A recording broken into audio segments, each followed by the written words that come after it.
नमस्कार मित्रांनो, मी दीपक वळवी. मित्रांनो, आजच्या या व्हिडिओत आपण पाहणार आहोत सखी सावित्री समिती या सभेचे प्रोसिडिंग लेखन व इतिवृत्त लेखन कसे करावे या संदर्भात आपण सविस्तर या व्हिडिओत जाणून घेणार आहोत. माहे जून 2026 करता या शैक्षणिक वर्षामधील पहिल्या सभेचे लेखन आपण या व्हिडिओत कसे करावे या संदर्भात आपण पाहणार आहोत. त्याआधी मित्रांनो, आपण जर या चॅनलला नवीन असाल, या चॅनलला सबस्क्राईब करा, या व्हिडिओला लाईक करा आणि हा व्हिडिओ नक्की आपल्या मित्रांना शेअर करा. असेच माहितीवरील व्हिडिओ आपणास या चॅनलला पाहावयास मिळतील. मित्रांनो, आपणास जर या सखी सावित्री समितीची PDF किंवा वर्ड फाईल हवी असेल तर डिस्क्रिप्शनला जी लिंक दिली आहे त्यावरनं आपण ही प्राप्त करू शकता. या ठिकाणी शाळा, केंद्र, तालुका, जिल्हा आपणास टाकून घ्यायचा आहे आणि ज्या दिवशी आपण या सखी सावित्री समितीची बैठक घेणार आहोत ती तारीख या ठिकाणी आपल्याला टाकून घ्यायची आहे आणि ठराव किंवा ठरावाचा तपशील थोडक्यात या पद्धतीने लेखन करून घ्यायचं आहे. दिनांक मी या ठिकाणी 16 तारीख घेतली आहे. आपण ज्या दिवशी घेणार आहोत ती तारीख या ठिकाणी आपल्याला टाकून घ्यायची आहे. रोजी शाळा या ठिकाणी शाळेचं नाव टाकायचं आहे आणि सखी सावित्री समितीचे जे अध्यक्ष आहे त्यांचं नाव या ठिकाणी आपल्याला मेन्शन करून घ्यायचं आहे. यांच्या अध्यक्षतेखाली सखी सावित्री समितीची सभा घेण्यात आली. सदर सभेसाठी श्री टिंबटिंब शाळेचे मुख्याध्यापक उपस्थित होते. या पद्धतीने थोडक्यात प्रस्तावनेचे लेखन आपल्याला करून घ्यायचे आहे. सभेचा पहिला विषय या ठिकाणी घेण्यात आलेला आहे मागील सभेचे इतिवृत्त वाचन करणे. ठराव क्रमांक 1 आणि त्यामधील पहिला विषय आहे सभेत मागील सभेचे इतिवृत्त वाचून कायम करण्यात आले.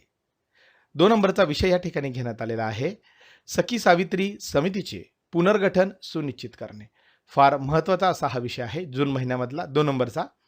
आज रोजी झालेल्या सखी सावित्री समितीच्या सभेमध्ये समितीचे पुनर्गठन सुनिश्चित करण्याबाबत सविस्तर चर्चा करण्यात आली. नवीन शैक्षणिक वर्षाच्या प्रारंभी समितीचे पुनर्गठन करणे आवश्यक असल्याचे सभेच्या निर्देशनास आणून देण्यात आले. समितीमध्ये शाळेचे मुख्याध्यापक, शिक्षक, पालक, प्रतिनिधी व विद्यार्थिनी प्रतिनिधी यांचा समावेश करण्याचे ठरवण्यात आले. समितीचे गठन शासनाच्या मार्गदर्शक सूचनानुसार करण्याचा निर्णय घेण्यात आला. समितीतील सदस्यांच्या जबाबदाऱ्या स्पष्टपणे निश्चित करण्याचे ठरवण्यात आले. मुलींचे शिक्षण, सुरक्षा व सक्षमीकरणासाठी समिती सक्रियपणे कार्य करेल असे नमूद करण्यात आले. समितीच्या नियमित बैठका घेण्याचा निर्णय घेण्यात आला. समितीमार्फत विद्यार्थिनींच्या समस्या व अडचणी जाणून घेण्यासाठी विशेष उपक्रम राबवण्याचे ठरवण्यात आले. मुलींचे आरोग्य, स्वच्छता व आत्मसंरक्षण विषयक जनजागृती कार्यक्रम आयोजित करण्याचे ठरले. विद्यार्थिनींच्या शैक्षणिक प्रगतीचा नियमित आढावा घेण्याचा निर्णय घेण्यात आला. समितीच्या बैठकींची नोंद व कार्यवाही अहवाल नियमित ठेवण्याचे ठरवण्यात आले. पालक व स्थानिक समाजाचा सहभाग वाढविण्यासाठी प्रयत्न करण्याचे ठरवण्यात आले. समितीच्या माध्यमातून मुलींसाठी सुरक्षित व सकारात्मक वातावरण निर्माण करण्यावर भर देण्यात आला. सर्व सदस्यांनी पुनर्गठन प्रक्रियेस सहकार्य करण्याची तयारी दर्शवली. अशा प्रकारे सखी सावित्री समितीचे पुनर्गठन सुनिश्चित करण्याबाबत ठराव सर्वानुमते मंजूर करण्यात आलेला आहे व या ठिकाणी सूचक अनुमोदक आपल्याला टाकून घ्यायचा आहे. पुढचा विषय आहे विषय क्रमांक 3 शाळेतील मुलींची उपस्थिती व गळती रोखण्यासाठी उपक्रम. फार महत्त्वाचा असा हा 3 नंबरचा विषय आहे. सखी सावित्री समितीच्या सभेमध्ये शाळेतील मुलींची उपस्थिती वाढविणे व गळती रोखण्यासाठी उपक्रम राबवण्याबाबत चर्चा करण्यात आली.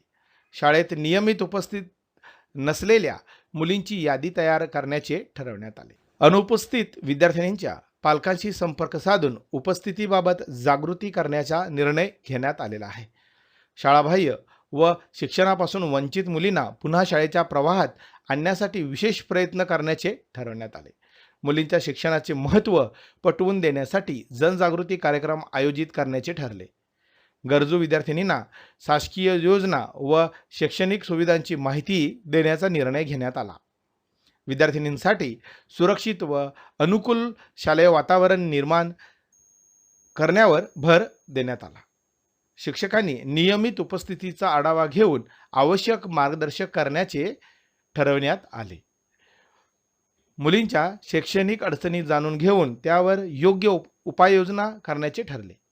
पालक, शिक्षक व समिती सदस्य यांच्या संयुक्त सहकार्याने गळती रोखण्याचा निर्णय घेण्यात आला. अशा प्रकारे मुलींची 100% उपस्थिती सुनिश्चित करून शाळा गळतीमुक्त करण्याचा ठराव सर्वानुमते या ठिकाणी मंजूर करण्यात आलेला आहे व या ठिकाणी सूचक अनुमोदक आपल्याला टाकून घ्यावायचा आहे. सभेचा पुढचा विषय आहे विषय क्रमांक 4. शासनाच्या मुलींसाठी असलेल्या विविध योजनांची माहिती. फार महत्त्वाचा असा हा सखी सावित्री मधला विषय आहे. 4 नंबरचा सखी सावित्री समितीच्या सभेमध्ये शासनाच्या मुलींसाठी असलेल्या विविध योजनांची माहिती सर्व नागरिकांपर्यंत पोहोचवण्याबाबत चर्चा करण्यात आली. मुलींच्या शिक्षण, आरोग्य व सक्षमीकरणासाठी राबवण्यात येणाऱ्या शासकीय योजनांची माहिती प्रसारित करण्याचे ठरवण्यात आले. शाळा स्तरावर पालक सभा आयोजित करून योजनांची माहिती देण्याचा निर्णय घेण्यात आला. विद्यार्थिनी व पालकांना योजनांचा पात्रता व लाभांविषयी मार्गदर्शन करण्याचे ठरवण्यात आले. शाळेच्या सूचना फलकावर योजनांची माहिती प्रदर्शित करण्याचा निर्णय घेण्यात आलेला आहे. ग्रामपंचायत व स्थानिक संस्थांच्या सहकार्याने जनजागृती कार्यक्रम आयोजित करण्याचे ठरले. तसेच योजनांचा लाभ पात्र मुलींना मिळावा यासाठी आवश्यक सहकार्य करण्याचे ठरवण्यात आले. शिक्षकांनी पालकांशी संपर्क साधून योजनांची माहिती देण्याचे निश्चित करण्यात आले. मुलींच्या शिक्षणाबाबत सकारात्मक दृष्टिकोन निर्माण करण्यावर भर देण्यात आला. समिती सदस्यांनी योजनांचा प्रचार व प्रसार करण्यासाठी सक्रिय सहभाग नोंदवण्याचे ठरवले. यामुळे अधिकाधिक मुलींना शासकीय योजनांचा लाभ मिळेल असा विश्वास व्यक्त करण्यात आला. अशा प्रकारे शासनाच्या मुलींसाठी असलेल्या विविध योजनांची माहिती सर्व नागरिकांपर्यंत पोहोचवण्याचा ठराव सर्वानुमते मंजूर करण्यात आलेला आहे. या ठिकाणी देखील सूचक अनुमोदक आपल्याला टाकून घ्यावायचे आहे. सभेचा पुढचा विषय आहे विषय क्रमांक 5. मुलींच्या शिक्षणाला प्रोत्साहन देण्यासाठी उपाययोजना. फार महत्त्वाचा असा हा देखील विषय आहे. 5 नंबरचा शिक्षणापासून वंचित असलेल्या मुलींची माहिती संकलित करून त्यांना शाळेत दाखल करण्याचे ठरवण्यात आले. मुलींच्या शिक्षणाचे महत्त्व पालकांना पटवून देण्यासाठी जनजागृती कार्यक्रम आयोजित करण्याचा निर्णय घेण्यात आला. नियमित उपस्थिती राखणाऱ्या व गुणवंत विद्यार्थिनींचा गौरव करण्याचे ठरवण्यात आले. गरजू विद्यार्थिनींना शासकीय योजना, शिष्यवृत्ती व शैक्षणिक सुविधांची माहिती देण्याचा निर्णय घेण्यात आला.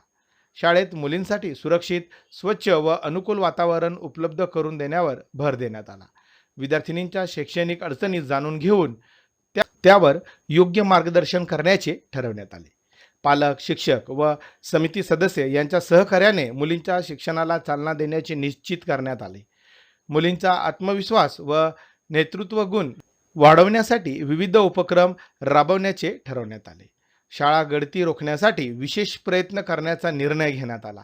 समिती सदस्यांनी या उपक्रमामध्ये सक्रिय सहभाग नोंदवण्याचे मान्य केले. अशा प्रकारे मुलींच्या शिक्षणाला प्रोत्साहन देण्यासाठी आवश्यक उपाययोजना राबवण्याचा ठराव सर्वानुमते या ठिकाणी मंजूर करण्यात आलेला आहे. या ठिकाणी देखील सूचक अनुमोदक आपल्याला टाकून घ्यावायचा आहे. पुढचा विषय आहे विषय क्रमांक 6. ऐन वेळेस उपस्थित होणारे विषय. ऐन वेळेसच्या विषयावर सखोल चर्चा करून श्री टिंबटिंब यांनी सभेस उपस्थित सर्व सदस्यांचे आभार व्यक्त केले. अशा पद्धतीने खेडीमेडीच्या वातावरणात अध्यक्षा यांच्या सहमतीने सभा संपन्न झाली असे घोषित करण्यात आलेले आहे. या ठिकाणी सभेस उपस्थित सदस्य, अनुक्रमांक, सदस्यांचे नाव, पदनाम आणि स्वाक्षरी करून आपल्याला हे दप्तरी ठेवता येणार आहे. या पद्धतीने माहे जून 2026 करता या शैक्षणिक वर्षाचा सुरुवातीला पहिल्या सभेचं लेखन करण्याचा प्रयत्न केलेला आहे.